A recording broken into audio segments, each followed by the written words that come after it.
Hello friends, ಎಲ್ಲರಿಗೂ ನಮಸ್ಕಾರ. ಇವತ್ತು ಡೇ 21, ಸಂಡೇ. ಇವತ್ತು ನೋಡಿ ನಾನು ಪಾಸ್ತಾ ಮಾಡ್ಕೊಂಡಿದ್ದೇನೆ. ತುಂಬಾ ರುಚಿಯಾಗಿ ಬಂದಿದೆ. ಈಗ ಪಾಸ್ತಾ ಮಾಡೋದು ಹೇಗೆ ಅಂತ ಹೇಳಿ ನಾನು ನನ್ನ ಯೂಟ್ಯೂಬಲ್ಲಿ ಆಲ್ರೆಡಿ ಹಾಕಿದ್ದೇನೆ. ಹಾಗೆ ಇವತ್ತು ಈ ವೆಯ್ಟ್ ಲಾಸ್ ಪಾಸ್ತಾ ಮಾಡಬೇಕಾದ್ರೆ ನಾನು ತುಂಬ ಎಣ್ಣೆ ಕಡಿಮೆ ಹಾಕ್ಕೊಂಡು ಮಾಡ್ಕೊಂಡಿದ್ದೇನೆ. ಹಾಗೆ ಬೆಳಿಗ್ಗೆ ಎದ್ದು ಇವತ್ತು ಸಂಡೇ ಆದ ಕಾರಣ ವರ್ಕೌಟ್ ಏನೂ ಮಾಡಲಿಲ್ಲ. ಆರಾಮ್ಸೆ ಲೇಟಾಗಿ ಎದ್ದು ನೀರೆಲ್ಲ ಕುಡಿದು ಈಗ ಇದು ಪಾಸ್ತಾ ಮಾಡಿಕೊಂಡೆ. ಅಂದರೆ ಸಂಡೇ ಸ್ಪೆಷಲ್ಲಾಗಿ ಒಂದು ಸ್ವಲ್ಪ ಟೇಸ್ಟಿ ಸ್ಪೈಸಿಯಾಗಿ ತಿನ್ನುವ ಅಂತ ಹೇಳ್ಕೊಂಡು ಪಾಸ್ತಾ ಮಾಡಿಕೊಂಡೆ. ಪಾಸ್ತಾ ಹಾಗೆ ಟೀ ಮಾಡ್ಕೊಂಡಿದ್ದೇನೆ. ಮಾರ್ನಿಂಗ್ ಡ್ರಿಂಕ್ ಅಂತ ಹೇಳಿ ಜಸ್ಟ್ ನೀರನ್ನು ಕುಡ್ಕೊಂಡಿದ್ದೇನೆ. ಒಂದು 2-3 ಗ್ಲಾಸ್ ಆಗುವಷ್ಟು ನೀರನ್ನು ಕುಡಿದಿದ್ದೇನೆ ಆಲ್ರೆಡಿ. ಈಗ ಟೈಮ್ ಬಂದು 10:30 ಆಗಿದೆ. ಇದಾಗಿತ್ತು ನನ್ನ ಮಾರ್ನಿಂಗ್ ಬ್ರೇಕ್ಫಾಸ್ಟ್. ಇದನ್ನು ಸರ್ವ್ ಮಾಡಿಕೊಡುವ. ಫ್ರೆಂಡ್ಸ್, ಇದು ಇಷ್ಟು ಪಾಸ್ತಾ ತಿಂತೇನಾ ಅಂತ ಹೇಳಿದರೆ ಖಂಡಿತ ಇಲ್ಲ. ಈಗ ಒಂದು ಸ್ವಲ್ಪನೇ ಪಾಸ್ತಾ ಹಾಕ್ಕೊಳ್ಳೋದು.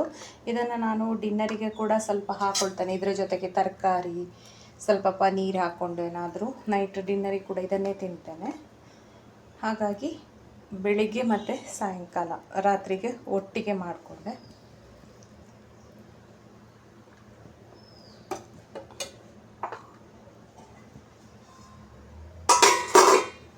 ನೋಡಿ, ಇದು ನನ್ನ ಮಾರ್ನಿಂಗ್ ಬ್ರೇಕ್ಫಾಸ್ಟ್. ಯಮ್ಮಿ ಆದಂತಹ ಟೇಸ್ಟಿ ಆದಂತಹ ಪಾಸ್ತಾ. ತುಂಬ ಟೇಸ್ಟ್ ಆಗಿದೆ. ಇದಕ್ಕೆ ಸಾಸ್ ಎಲ್ಲ ಸ್ವಲ್ಪ ಸಾಸ್ ಎಲ್ಲ ಹಾಕ್ಕೊಂಡಿದ್ದೇನೆ. ಹಾಗೆ ಟೀ. Morning breakfast.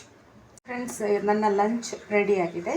ಇಲ್ಲಿ ಇವತ್ತು ಲಂಚಿಗೆ ನಾನು ತೊಂಡೆಕಾಯಿ ಪಲ್ಯ, ಬರೀ ತೊಂಡೆಕಾಯಿ ಅಲ್ಲ, ಇದಕ್ಕೆ ಹೆಸರು ಮೊಳಕೆ ಬರಿಸಿದ ಹೆಸರು ಕಾಳು ಕೂಡ 2 ಕೂಡ ಬೇಯಿಸಿ ಹಾಕಿದ್ದೇನೆ. ಹೆಸರು ಕಾಳಿದೆ ನಮಗೆ ಪ್ರೋಟೀನಿಗೆ. ಹಾಗೆ ಅನ್ನ ತಗೊಂಡಿದ್ದೇನೆ, ನಮ್ಮ ಕುಚ್ಚಲಕ್ಕಿ ಅನ್ನ, ಒಂಚೂರು ಲೆಮನ್ ಪಿಕ್ಕಲ್ ಮತ್ತು ಇದು ಮೊಸರು ಒಂದು ಬೌಲಷ್ಟು ತಗೊಂಡಿದ್ದೇನೆ. ಇದಾಗಿತ್ತು ನನ್ನ ಲಂಚ್. ಬೇರೆ ಎಂತ ಇಲ್ಲ ಇದರ ಜೊತೆಗೆ. ಬೇಕಾದರೆ ನಿಮ್ಗೆ ಇನ್ನೂ ಹಸಿವಾಗ್ತದೆ ಅಂತಿದ್ರೆ ಹಸಿ ಸಲಾಡು ತರಕಾರಿ ತಿಕ್ಕೊಳ್ಬೋದು.